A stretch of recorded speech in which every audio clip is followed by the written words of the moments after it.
because this is something we just remove with 1 mana. It also means that we draw an additional card. However, Lay Down Arms is really strong here. Let's start healing a little bit.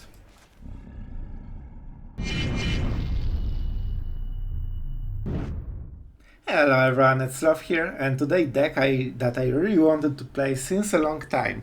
Mono White Control, the only deck that really can use Lay Down Arms to full potential, and for this reason we are playing mainly plains.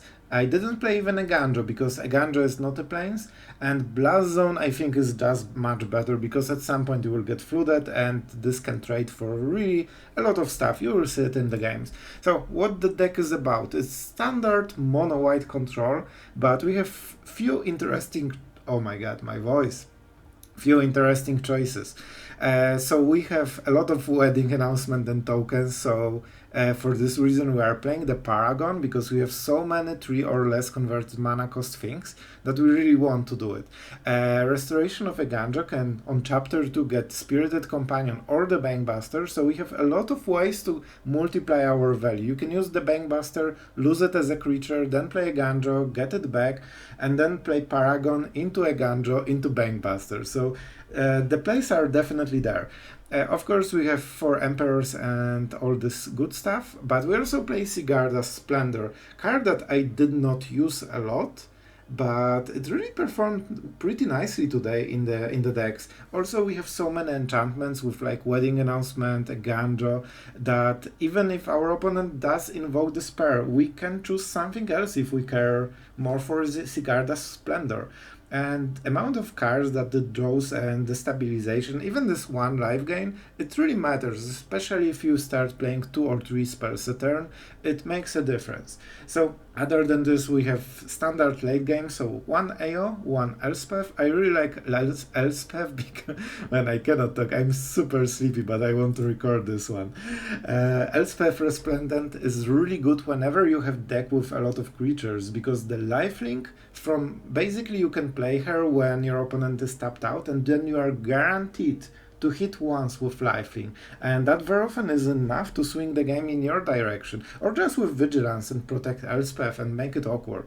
Of course we also have Sanctuary Warden. I only played 2, I think it's enough because the rest of the deck is super powerful, so we don't need like one big win condition, we have full deck of win conditions. So I hope you enjoyed the deck, I think it's pretty cool, and don't forget to subscribe because then you will always draw your laid down arms. Man, I need to think those things through because they are getting more and more lame. But anyone who subscribed, really appreciate it, and it really makes me happy, so thank you for this. And let's go into the games. I hope you enjoy them. Alright, we are going first with Eiganjo. That's really nice. And I'm starting with plains just to make sure that Lay Down Arms, which we just drew, is at perfect power. We could use the Blast Zone, but it also shows them what we have, so not really great. Alright, I think we just go with the... I think we go with the cards. Like, we can ramp, we can do so many cool things with Eiganjo, and the faster we play it, the faster we get the value. And with Sigarda Splendor, we probably want to just wait a little bit and try to gain some HP. We shouldn't die to the damage. Like, we will at some point in the game, but not yet. Alright, that's a lot of pressure. Alright, so this is definitely something we should consider. It can be a Depopulate. Not really sure. So we have a lot of options. I think it's Sigarda Splendor, right? We don't draw this turn. Oh, but next turn it's like Restoration flips, so then we don't get our stuff. Alright. I guess you get your card. Enjoy.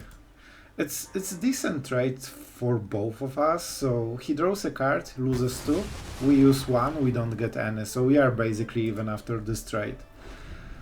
And our opponent will be at 4 mana. It's scary because he obviously plays Invoke the Spell. Look at this mana base. 3 black, 1 red. he definitely plays Invoke Despairs. Man, this card is so dominating the meta.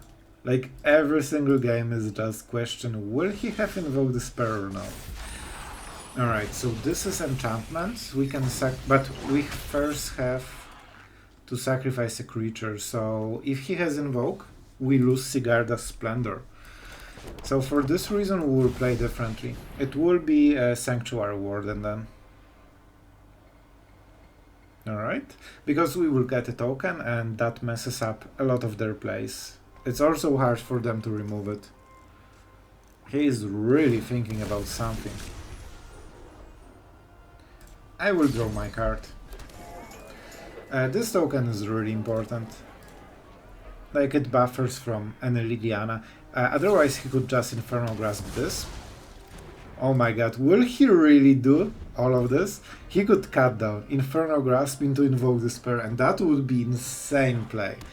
But right now, of course, they always have it. So we need to start with this one, because then it's 2 cards for him. If we sacrificed, well, this one, then we would sacrifice everything. I guess it was pretty obvious. So what we will do is play this, go for Wedding Announcement because it produces tokens, and this will draw us card. And you know what? I think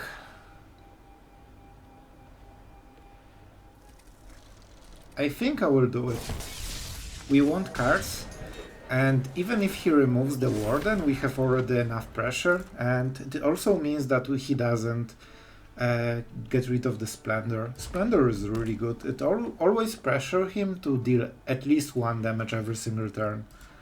Or we just keep drawing cards, which is amazing. And we have Announcement to protect the Splendor. We won't get 2 life. So we gained 1 life, I believe, and he can invoke the spell for 2 damage. So if he has another one, man, every single game is just how many invokes will he draw? Well, it's Shrouded. Shrouded is probably the best for us because this is something we just remove with 1 mana. It also means that we draw an additional card and we will take some damage, that's fine. So we probably won't draw card next turn. However, Lay Down Arms is really strong here. Let's start healing a little bit. Let's go with the Blast Zone. Honestly, we won't use it, so we can as well just go with Eiganjo. It also means we can play the Emperor as well. And Emperor can be really good. We could play it main phase to get Loyalty out and draw a card and make a token. It's not bad in all honesty, but I think we have better plays. Tenacious Underdog is in the battlefield, so let's just make sure that we can exile it. Also we get a token additionally. So I think we are in a good spot. Even after this Invoke Despair and Shrouded. And early game those double harvester will put a lot of pressure. I needed to depopulate that I didn't really want to do. So we are not healing unless he attacks, because then we can go with the Emperor, heal up to 14. I mean, this is not a bad play, right? I will go for it. Even though we don't draw card, it's still worth it, I think. Because black color doesn't have great sweepers. He might have the Brotherhood's end, I guess. Alright, so he wants to do something to the Emperor. But he will do it after the Samurais on the board, so it's even more pressure. So we will draw a lot of cards from now on.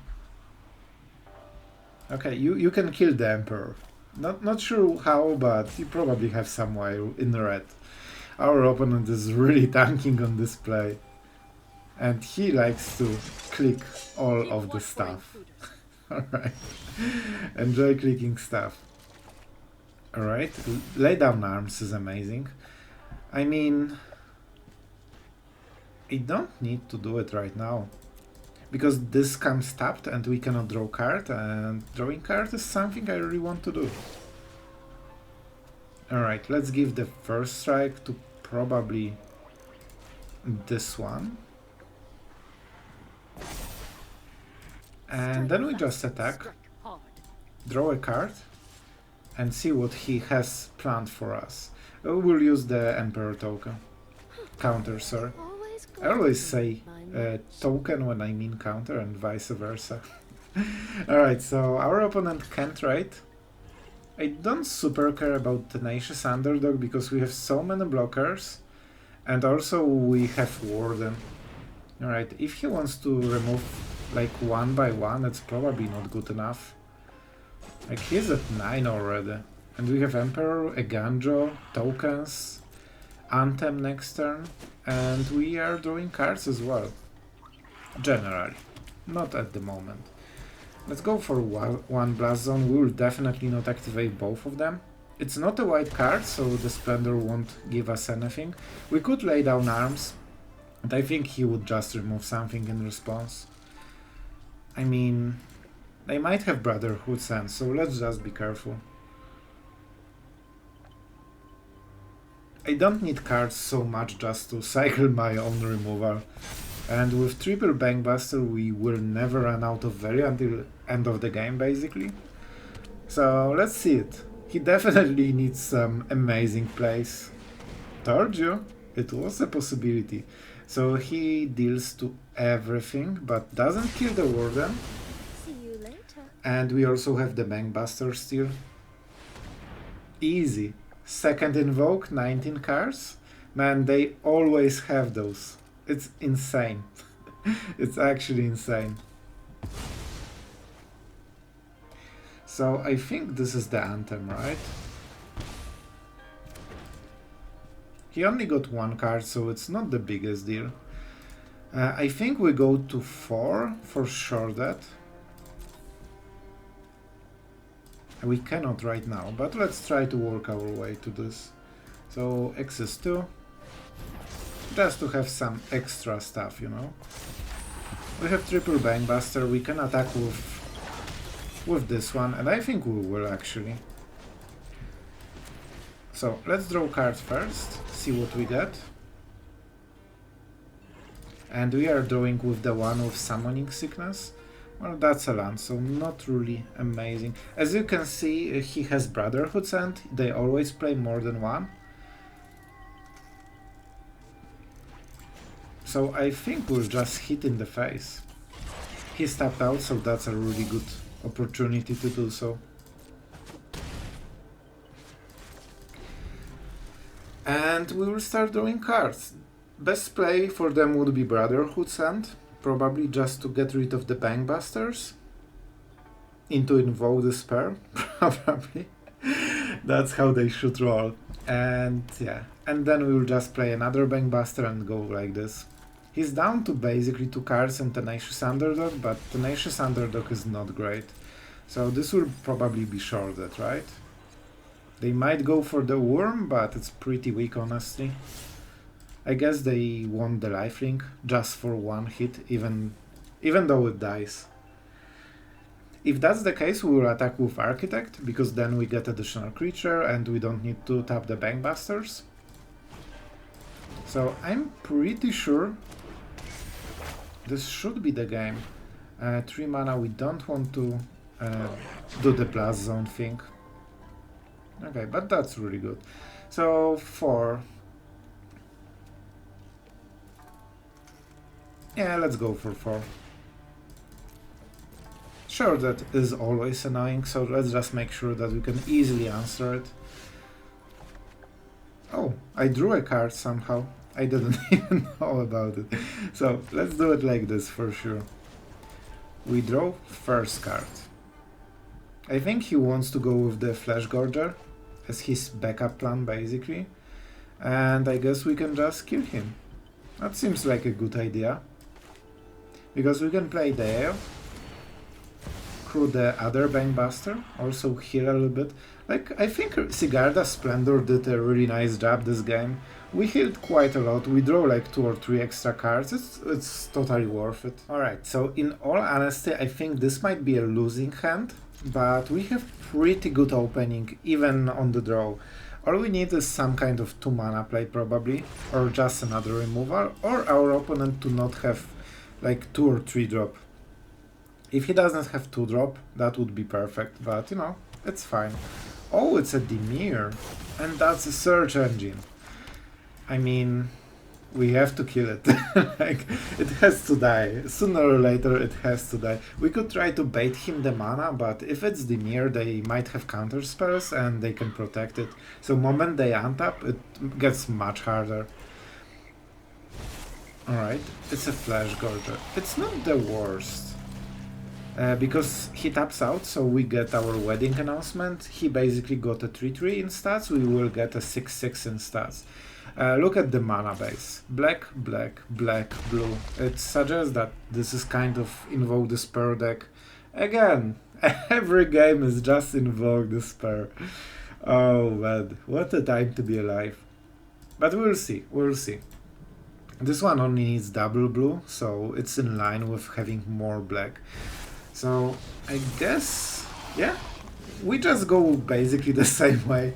However, I think that we are in a great spot right now because of lay down arms, and he tapped out completely. So I will pay this extra life, but right now we are getting so ahead on board. I mean, I'm not blocking, so why not deal this 1 damage? We will get so many tokens. I hope we don't get invoked. Okay, we won't. Of course, we take the damage. And we'll try to Emperor next turn, I think. Yeah, we will get the first anthem this turn. Sigarda Splendor is really tempting, but it's not a good play. We need to stack our value right now. We could draw some extra cards, but I prefer the board. Maybe next turn we'll attack. Yeah, I think next turn we will draw 1 card. That's a short duet. That's not perfect, to say the least. Well, of course we have to do the thing, but it will be really hard. It will be really hard. We need a lot of power to just simply kill him. And we don't have anything else. Alright, so what is the play? Probably a lot of stuff. This is my play. And we won't attack because we don't want to draw. We basically need as many creatures as possible.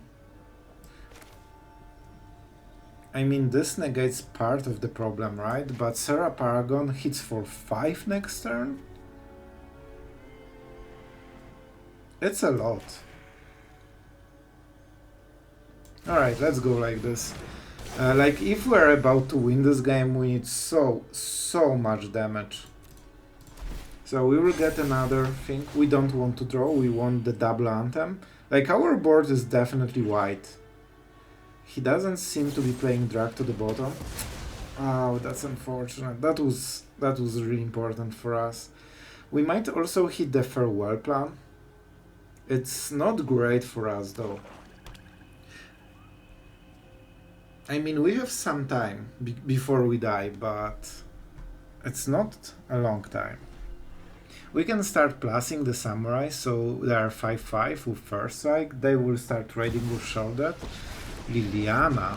Alright, so it will be probably Sigarda Splendor if he plusses. For once, it's not my fault.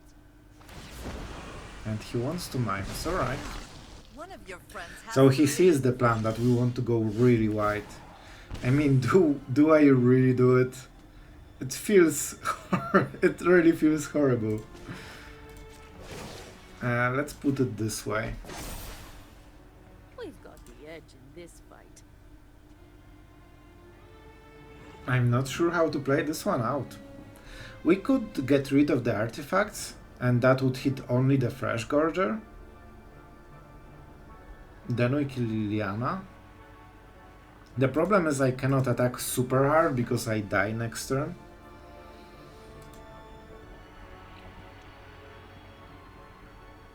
Alright, so I think it's Sigarda Splendor this turn. I mean, he will probably discard his own card, so I think we can go like this. I mean, we just attack like this, and if he wants to give us the card, it's fine. If not, it's fine. This isn't how things were This is supposed to go. enchantment, and that will probably give us a little bit more time at least. Just a little bit. And we are starting to make a lot of 5/5s that can attack. Man, this is the weirdest game I have played with this deck. Just wedding announcements all day long, making 3/3s. So we can fully absorb Invoke Despair. It does hurt. It does hurt. I am not even sure what I will sacrifice. Otawara. That's a good play. He knows that we don't have a lot of time.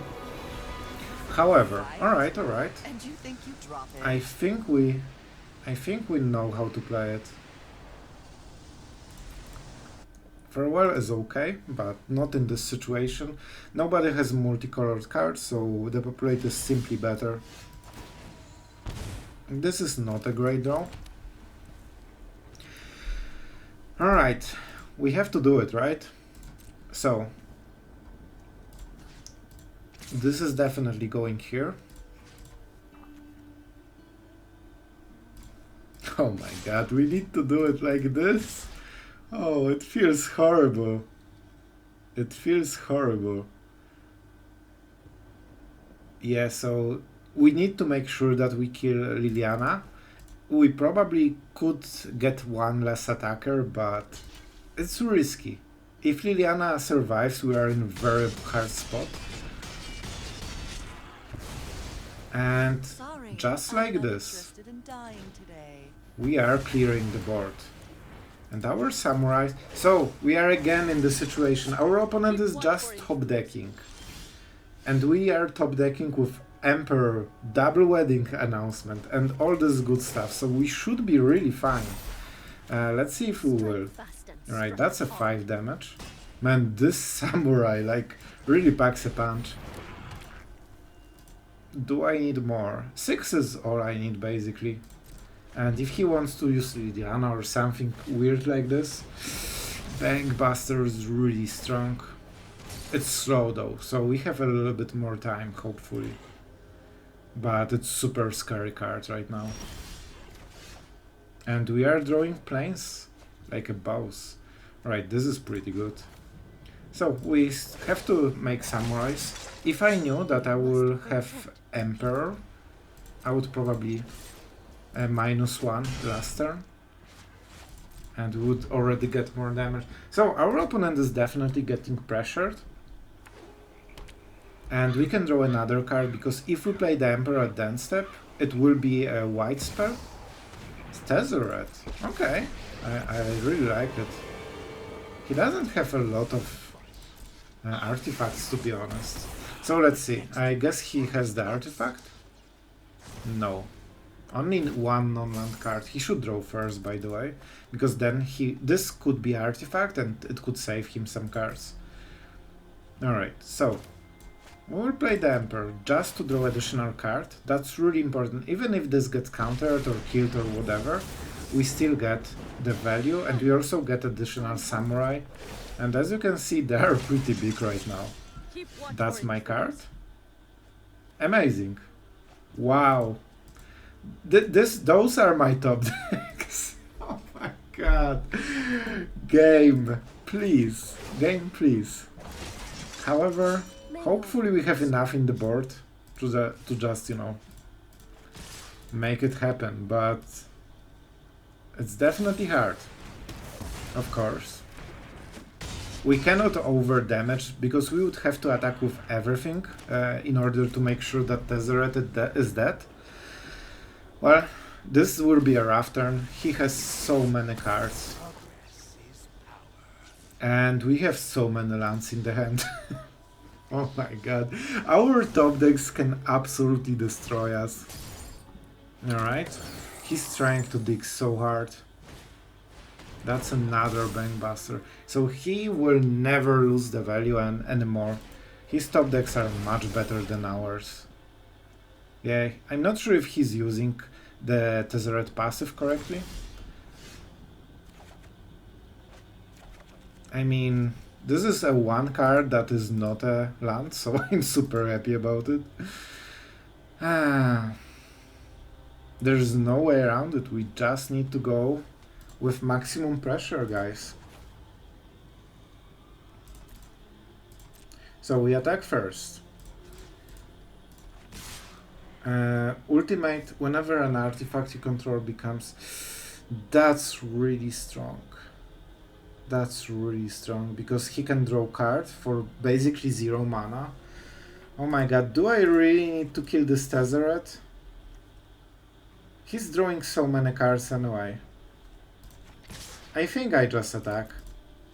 He will draw a lot of cards anyway, we cannot prevent it. Alright, so he sacrificed one of the Bankbusters. Oh my god, the card?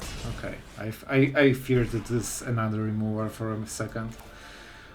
Alright, so we have to go super crazy all in. I'll be back. Because his top decks are absolutely amazing and we cannot beat them with our plain top decks.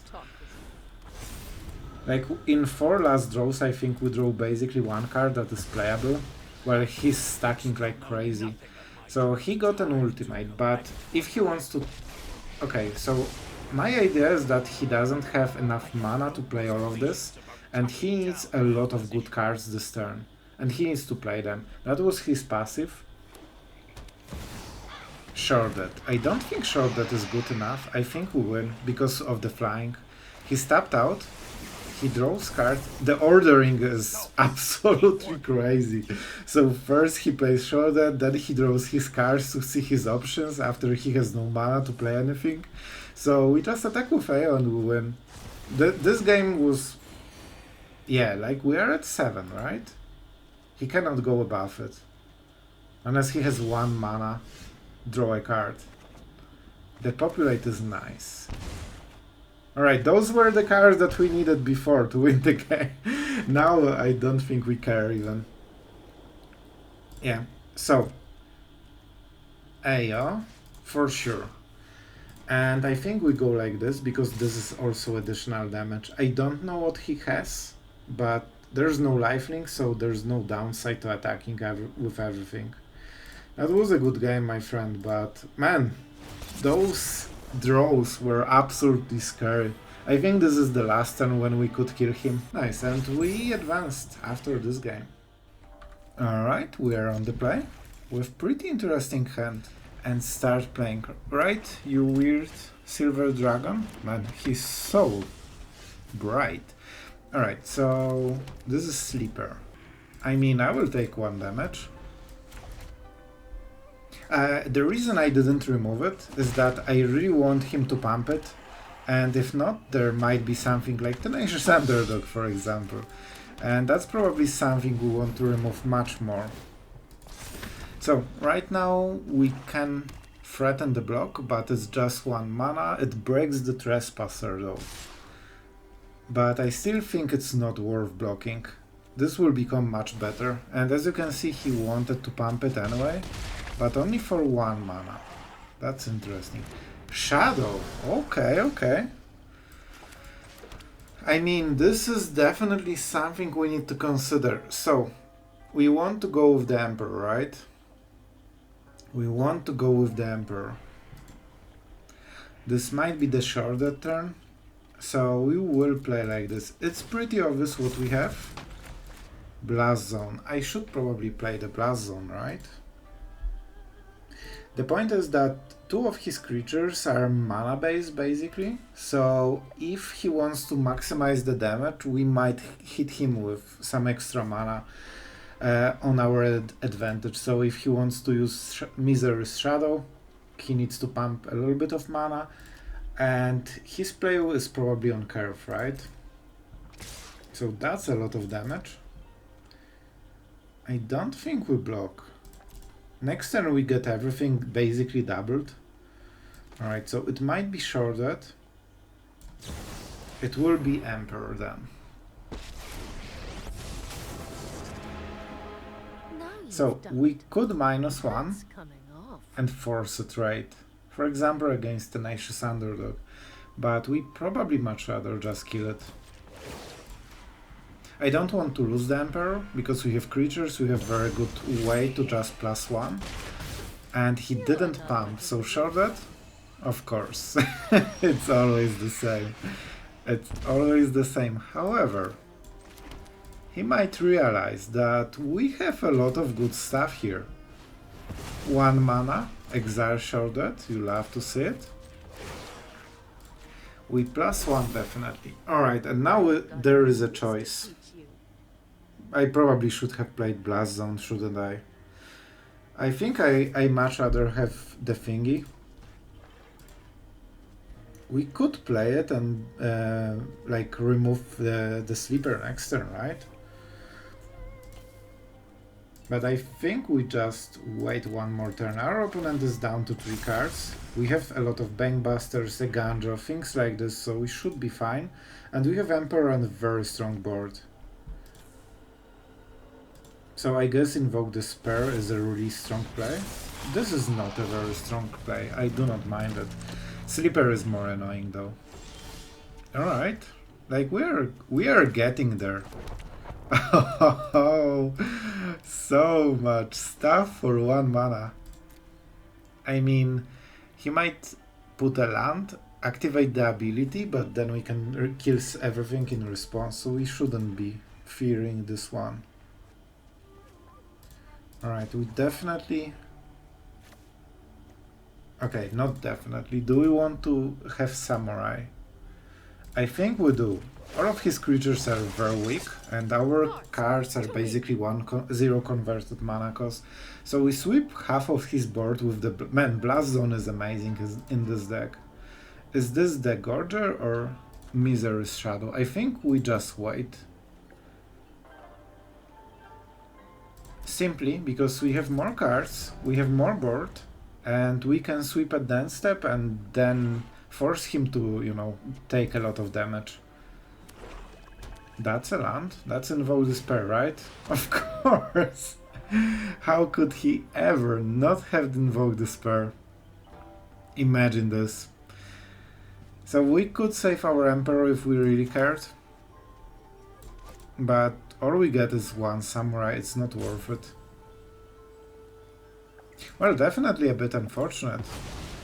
We lose so much to this card. How is it possible they always have it on curve as well? So we'll try to kill all of his stuff. I mean, 1 counter, right?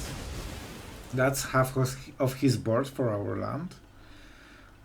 And I think for now it's fine. Farewell is weird. Not sure how I feel about it. Huh. Not really sure. We could just remove both of the creatures, right? But it's just 5 damage. It's not worth our full hand, basically.